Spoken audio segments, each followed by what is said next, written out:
కార్తీక పురాణంలో 3వ రోజు పారాయణం. యస్సివానామరూపాభ్యాం యా దేవి సర్వమంగళ తయా సంస్మరణాత్ నిత్యం సర్వదా జయమంగళం. వశిష్ఠ మహర్షి రాజర్షి అయిన జనకునికి ఇలా చెప్పడం మొదలుపెట్టాడు. రాజా, స్నాన దాన జప తపాలలో ఏ ఒక్కటి అయినా, ఏ కొద్దిపాటిగానైనా ఈ కార్తీక మాసంలో ఆచరించడం వల్ల అక్షయమైన పుణ్యాన్ని పొందవచ్చు. ఎవరైతే శరీర కష్టానికి జడిసి సుఖాలు అలవాటై కార్తీక వ్రతాన్ని ఆచరించరో అటువంటి వారు 1,000,000 సార్లు అనేకమైన నీచమైన దీనమైన జన్మలు పొందుతారు. ఆఖరికి బ్రహ్మరాక్షసులుగా మారుతారు. దీనికి ఉదాహరణగా నేను నీకు ఒక కథ చెబుతాను అని వశిష్ఠుడు తత్వనిష్ఠుడి కథ చెప్పడం మొదలుపెట్టాడు. తత్వనిష్ఠుని కథ కార్తీక స్నానం యొక్క మహిమని తెలియజేస్తుంది.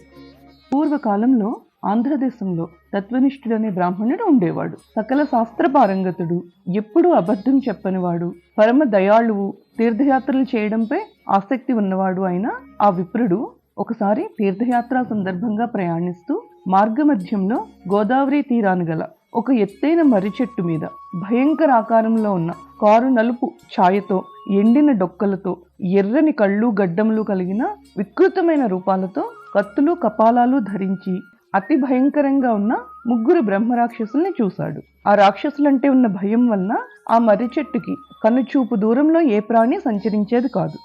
అటువంటిది ఇంత భయంకర ఆకారులైన రాక్షసుల్ని అంత దూరం నుండి చూసే తత్వనిష్ఠుడు చాలా భయపడతాడు. దాంతో బాటే అదే సమయంలో ఆ రాక్షసులు కూడా తత్వనిష్ఠుని చూస్తారు.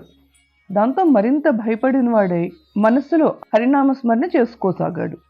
త్రాహి దేవి సలోకేసా త్రాహి నారాయణావ్యయ సమస్త భయ విధ్వంసిన్ త్రాహి మాం శరణాగతం వ్యాసం పశ్యామి దేవేశా స్వత్తోహం జగదీశ్వర.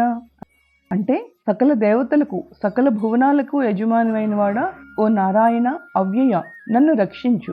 ఏ విధమైన భయాన్నైనా అంతము చేసేవాడివి నువ్వే కదా, అలాంటి నిన్నే నేను శరణు కోరుతున్నాను, నన్ను రక్షించు. ఓ జగదీశ్వర, నువ్వు తప్ప నాకు ఇంకొక దిక్కు లేదు, నన్ను రక్షించు అని బాధతో ఎలుగెత్తి స్మరిస్తూ రాక్షస భయంతో అక్కడి నుండి పారిపోసాగాడు. అతనిని ఎలాగైనా పట్టుకుని వధించి తినాలి అనే ఉద్దేశంతో ఆ 3 రాక్షసులు కూడా అతని వెనకాతలే పరిగెత్తసాగారు. ఆ రాక్షసులు విప్రుడికి దగ్గరగా వెళ్తున్న కొద్దీ సాత్వికమైన ఆ బ్రాహ్మణుడి గుణం వలన ఆపకుండా కంటిన్యూస్గా అతనిచే స్మరించబడుతున్న హరినామము వినడం వలన వెంటనే ఆ 3 రాక్షసులకి జ్ఞానోదయం అయ్యింది. దాంతో వారు 3 ఆ బ్రాహ్మణుడికి ఎదురుగా నిలబడి నమస్కరించి, మేము నీకు ఏ విధమైన హాని చేయబోము అని బ్రాహ్మణునికి ధైర్యం చెప్పి నమ్మకం కుదిరిన తర్వాత, ఓ విప్రుడా, నీ దర్శనంతోనే మా పాపాలన్నీ నశించిపోయాయి అని నమస్కరించారు. నీకు ఏ విధమైన హాని చేయబోము అని రాక్షసులిచ్చిన భరోసాతో కాస్త ధైర్యం తెచ్చుకున్న తత్వనిష్ఠుడు, మీరెవరు, ఏ విధమైన చేయరాని పనులు చేసి ఇలా అయిపోయారు, మీకు ఈ వికృత రూపాలేమిటి, మీ కథ ఏమిటో నాకు వివరంగా చెప్పండి, మీ భయము బాధ తొలగే దారి నాకు తెలిసినదైతే నేను చెప్తాను అని అన్నాడు. బ్రాహ్మణుడి మాటలతో కొంచెం స్థిమితపడిన ఆ రాక్షసుల్లో మొదటి రాక్షసుడు తన కథని వినిపించడం మొదలుపెట్టాడు. విప్రోత్తమ, నేను ద్రవిడ దేశంలో మందరం అనే గ్రామాధికారిని.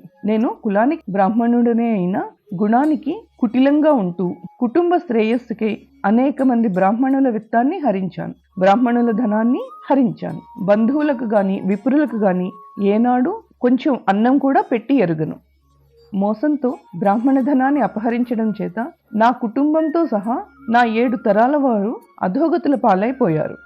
మరణానంతరము భయంకరమైన నరకయాతనలు అన్నీ అనుభవించి చివరికి ఇలా నేను బ్రహ్మరాక్షసుడినయ్యాను. కృపతో నాకు ముక్తినిచ్చే ఉపాయాన్ని చెప్పు అని ప్రాధాయపడతాడు మొదటి రాక్షసుడు. 2వ రాక్షసుడు ఇలా చెప్పడం మొదలుపెట్టాడు. ఓ విప్రోత్తమ, నేను ఆంధ్రుడను. నిత్యము నా తల్లిదండ్రులతో కలహించు వారిని నానా మాటలు అంటూ ఉండేవాడిని. నేను నా భార్యాపిల్లలతో కలిసి పంచభక్ష పరిమాణాలు తింటూ తల్లిదండ్రులకు మాత్రం చద్దికూటిని పడేసేవాడిని. ఎవ్వరికీ ఒక్క పూటైనా భోజనం పెట్టక విపరీతంగా ధనార్జన చేసి ఆ అహంకారంతో బ్రతికేవాడిని.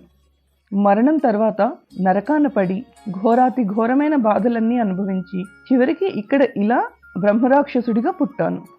నాకు కూడా ముక్తి కలిగే దారిని బోధించుము అని విప్రుణ్ణి ప్రాధేయపడ్డాడు. ఆ తర్వాత మూడవ రాక్షసుడు ముందరకు వచ్చి, ఓ సదాచార సంపన్నుడా, నేను ఆంధ్రదేశపు బ్రాహ్మణుడిని, విష్ణు ఆలయంలో పూజారిగా ఉండేవాడిని. అహంభావంతో కఠినమైన మనస్సుతో ఉండేవాడిని నేను. భక్తులు స్వామివారికి అర్పించే కానుకలన్నిటినీ నా వేశ్యలకు అందజేసి విష్ణు సేవలను సక్రమంగా చేయక గర్వంతో తిరిగేవాడిని. ఆఖరికి గుడి దీపాలలో ఉండే నూనెను కూడా దొంగిలించి వేశ్యలకు ధారపోసి వారితో సుఖములు అనుభవించుచు పాప పుణ్య యుక్తాయుక్త విచక్షణారహితుడినై ప్రవర్తించాను. ఆ నా దోషాలకు ప్రతిఫలంగా నరకాన్ని చవిచూసి అనంతరం ఈ భూమిపై నానా నీచ జన్మలు ఎత్తి ఆఖరికి ఇలా బ్రహ్మరాక్షసునిగా మారాను. ఓ బ్రాహ్మణ, నన్ను మన్నించి మరలా జన్మించే అవసరం లేకుండా మోక్షాన్ని పొందే మార్గాన్ని చెప్పవయ్యా అని ప్రార్థించాడు మూడవ రాక్షసు. తమ తమ పూర్వ జన్మలలో చేసిన పాపాలకి ఎంతగానో పశ్చాత్తాపడుతున్న ఆ రాక్షసులకు అభయం ఇచ్చి, భయపడకండి, నాతో కలిసి కార్తీక స్నానానికి రండి, మీ సమస్త దోషాలు నశించిపోతాయి అని ధైర్యం చెప్పి తత్వనిష్ఠుడు వారిని తన వెంట బయలుదేరదీశాడు. అలా అందరూ కలిసి కావేరీ నదిని చేరారు. అక్కడ తత్వనిష్ఠుడు బ్రహ్మరాక్షసుల కొరకు సంకల్పం చేసి తాను స్వయంగా ముందు స్నానం చేసి పిమ్మట రాక్షసుల చేత కూడా స్నానం చేయించాడు.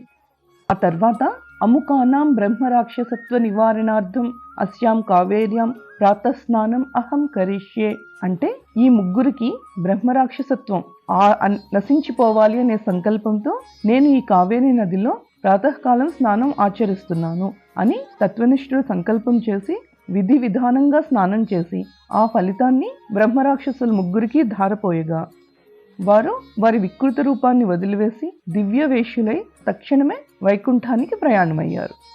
అందువలన అజ్ఞానము వలన కానీ మోహము వలన కానీ ఏదైనా ప్రలోభం వల్ల కానీ అంటే తెలిసి కానీ తెలియక కానీ కార్తీక మాసంలో సూర్యోదయం వేళలో కావేరీ నదిలో స్నానం ఆచరించి విష్ణువుని పూజించిన వాళ్లకు నిస్సందేహంగా 10,000 యజ్ఞాలు చేసిన ఫలితం కలుగుతుంది. అందువల్ల ఏ విధంగానైనా కార్తీకంలో కావేరీ స్నానం ఒక్కసారైనా చెయ్యాలి. కావేరీలో కానప్పుడు మనకి అందుబాటులో ఉన్న నదిలో లేదంటే ఇంకెక్కడైనా సరే, కానీ ప్రాతస్నానం మాత్రం చేసి తీరాలి. కాబట్టి ఏ విధమైన సందేహంతో నిమిత్తం లేకుండా స్త్రీ పురుషులు ఎవరైనా కార్తీక మాసంలో తప్పనిసరిగా ప్రాతస్నానం ఆచరించాలి అని చెప్తూ తత్వనిష్ఠుని కథని ముగించాడు వశిష్ఠ మహర్షి. ఈ కథ విన్న తర్వాత జనక మహారాజు వశిష్ఠుడిని ఇలా అడుగుతాడు, మహాత్మా, మీరింతవరకు అసాధారణమైన కార్తీక మహత్యాన్ని చెప్పారు. అయితే ఏ సంకల్పంతో ఈ వ్రతం ఆచరించాలో, ఏ దానాలు చేయాలో కూడా తెలియచేయండి అని అడుగుతాడు. దానికి వశిష్ఠ మహర్షి, ఏ పాపాలనైనా పోగొట్టేది, పుణ్యాల్ని రెట్టింపుగా మార్చేది అయినా ఈ కార్తీక వ్రతానికి సంకల్పము అనేది హాస్యాస్పదం. ఈ కార్తీక వ్రతం ఆచరించడం వల్ల కూడా నశించని పాపం అనేది ఇంకా ఈ ప్రపంచంలో పుట్టనే లేదు. అందువల్ల వ్రత ధర్మాల్ని ఫలితాల్ని చెబుతాను విను అంటూ కార్తీక మాసంలో సాయంకాలం వేళ శివాలయంలో కార్తీక మాసంలో ప్రదోష సమయంలో శివాలయంలో దీపారాధన చేయడం వల్ల అనంతమైన పుణ్యం లభిస్తుంది. శివాలయ గోపుర ద్వారమందు కానీ శిఖరాలయందు కానీ శివలింగం సన్నిధిలో కానీ దీపారాధన చేయడం వల్ల అన్ని పాపాలు అంతరించిపోతాయి. కార్తీక మాసంలో శివాలయంలో ఆవునేతితో గాని నువ్వుల నూనెతో గాని దీపాన్ని వెలిగించిన వారు ధర్మవేత్తలు అవుతారు. ఆఖరికి ఆముదపు దీపాన్నైనా సమర్పించిన వాళ్ళు అత్యంత పుణ్యాన్ని పొందుతారు. ఇలా ఏ విధంగా కాకుండా ఏదో కాంక్షతో నలుగురు మధ్యలో గొప్పగా కనిపించాలి అనే బడాయి కోసమైనా దీపాన్ని వెలిగించిన వారు కూడా శివప్రియులు అవుతారు. కార్తీక మాసంలో శ్రీహరిని కలువ పువ్వులతో పూజించడం వలన లక్ష్మీదేవి ఆ భక్తుల ఇళ్లలో స్థిర నివాసం ఏర్పరచుకుంటుంది. అలాగే తులసి దళాలతో కానీ మారేడు దళాలతో కానీ జాజి పువ్వులతో కానీ శ్రీహరిని పూజించిన వారు తిరిగి ఈ భూమిపై జన్మించరు. ఎవరైతే ఈ కార్తీకంలో భక్తితో పండ్లను దానం చేస్తారో వారి పాపాలు సూర్యోదయానికి చీకట్ల వల్లే చెదిరిపోతాయి. ఉసిరి చెట్టు కింద విష్ణువుని ఉసిరికాయలతో పూజించే వారిపై చూడడానికి కూడా యముని శక్తి సరిపోదు. కార్తీకంలో ఎవరైతే సాలగ్రామాన్ని తులసి దళాలతో పూజిస్తారో వారికి మించిన ధన్యులు ఎవ్వరూ ఉండరు. ఉసిరి చెట్టు ఉన్న తోటలో వనభోజనం చేసిన వారి మహాపాతకాలు సైతం మట్టి కలిసిపోతాయి. ఉసిరి చెట్టు కింద సాలగ్రామ పూజ చేసేవారు వైకుంఠాన్ని పొందుతారు. కార్తీక మాసంలో విష్ణు ఆలయంలో మామిడాకుల తోరణం కడతారో వాళ్ళు పరమపదాన్ని పొందుతారు. పువ్వులతో గాని అరటి స్తంభాలతో గాని మండపం కట్టిన వాళ్ళు వైకుంఠంలో విష్ణు సామీప్యాన్ని పొందుతారు. ఒక్కసారైనా శ్రీహరికి సాష్టాంగ దండ ప్రణామం చేసిన వాళ్ళు అశ్వమేధ యజ్ఞం చేసినంత పుణ్యాన్ని సంపాదిస్తారు. విష్ణుమూర్తికి ఎదురుగా జప హోమ దేవతార్చనలు చేసేవాళ్ళు తమ పితృదేవతలతో సహా వైకుంఠాన్ని చేరుకుంటారు. స్నానము చేసి తడిబట్టలతో ఉన్నవానికి పొడిబట్టని దానం చేసిన వారికి 10,000 అశ్వమేధ యాగాలు చేసిన ఫలితం లభిస్తుంది. ఈ కార్తీక మాసంలో శివుని జిల్లేడు పూలతో పూజించిన వారు దీర్ఘాయుష్ పొంది ఆఖరణ మోక్షాన్ని పొందుతారు. విష్ణు సన్నిధిలో నాట్యము చేసిన వారి పూర్వజన్మ పాపాలు సైతం నశించిపోతాయి. అన్నదానం చేసిన వారి పాపాలు గాలికి మంచు తునకలలాగా ఎగిరిపోతాయి. ప్రత్యేకంగా కార్తీక మాసంలో నువ్వుల దానం, పవిత్ర నదీ స్నానం, అన్నదానం వీటిని తప్పనిసరిగా ఆచరించడం కనీస ధర్మం అని చెబుతున్నారు. కార్తీక మాసంలో శ్రీహరిని కదంబ పుష్పాలతో పూజించిన వారు సూర్యమండలంలో నివసిస్తారు. ఈ పైవేవీ చేయడానికి ఆసక్తులైన వాళ్ళు కార్తీక మాసంలో ఆదివారం నాడు లేదా శుద్ధ పాడ్యమి నాడు గాని, పౌర్ణమి నాడు గాని, అమావాస్య నాడు గాని సంకల్పరహితంగా ప్రాతస్నానం ఆచరించడం వలన కూడా మాసమంతా స్నానం చేసిన పుణ్యాన్ని పొందగలరు. కార్తీకే భానువారేతు స్నాన కర్మ సమాచరేత్ మాస స్నానేన యత్పుణ్యం తత్పుణ్యం లభతే నృప. ఆపాటి శక్తి కూడా లేని వాళ్ళు కార్తీక మాసం నెల రోజులు ఈ సంపూర్ణ కార్తీక మహాపురాణాన్ని చదివినా వినినా కూడా స్నాన ఫలాన్ని పొందుతారు. కార్తీక మాసం సాయంకాలాలలో దేవాలయంలో విష్ణు స్తోత్రాలు, శివ స్తోత్రాలు పఠించేవారు కొంతకాలం స్వర్గంలో ఉండి అనంతరం ధ్రువలోకాన్ని పొందుతారు. ఇలా ప్రతి కార్తీక మాసంలో ఎవరైతే హరిహరులను స్మరించుకుంటారో వారు అనంతమైన పుణ్యాన్ని పొందుతారు.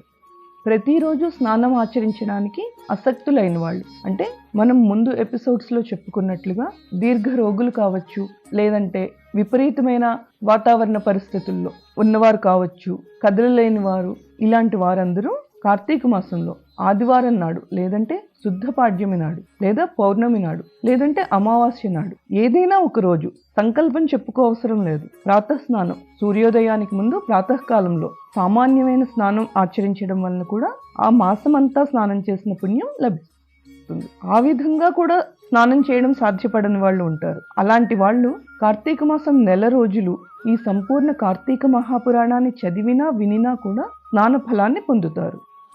ఇక్కడితో కాంద పురాణాంతర్గతమైన వశిష్ఠ ప్రోక్తమైన కార్తీక మహత్యంలో 3వ రోజు పారాయణ ముగుస్తుంది. ఈ వీడియో ఇన్ఫర్మేటివ్గా అనిపిస్తే ఇలాంటి మరిన్ని వీడియోస్ కోసం సింపుల్ స్తోత్రాన్ని సబ్స్క్రైబ్ చేయండి. లైక్, షేర్, సబ్స్క్రైబ్ చేయడం ద్వారా మన ఛానల్ని సపోర్ట్ చేయండి. మీ సపోర్ట్ మాకెంతో అవసరం. Please like, share and subscribe. Thank you for watching.